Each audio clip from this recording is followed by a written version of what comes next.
Otveranie junijských programov na zmajových decinských baviskoch počalo so dodzeľovaním nahradoch i pripoznanju laureatom. Nositelj zmajovej paljički za to rok, pisatelj zo Kraljeva Dejan Aleksić, a nagradu za okremne doprinošenje popularizaciji literaturi za deci dostala naša pisateljka Melanija Rimar. To ta otvorenost, która bardzo ważna, kiedy chcemy, żeby i nas ktoś prepoznał.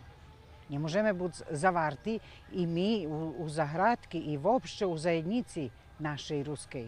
Musíme byť otvorení ku druhým, veď keď druhí budú uvažovať z nás. Takže naiste toto pripoznanie mi barz veľa značí, to mi nový motiv i dalej še družiť so s týma pisateljami i so s mladšíma, ktorí prichodza.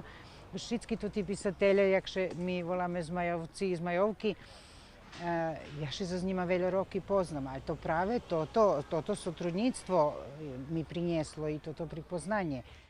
Nagradi dostali i pisateljki Mirjana Stefanović i Vladislava Vojnović. Na tohoročnih baviskoh bude veci jak 100 programnih aktivnosti koji budu organizovani na rižnih lokacijah u Novim Sadze i sušednih mestoh. U njih budu učestvovati veci jak 8000 dzeci, a Zmajovo-Dzecinski baviska budu tirvac po nedjelju 11. junija.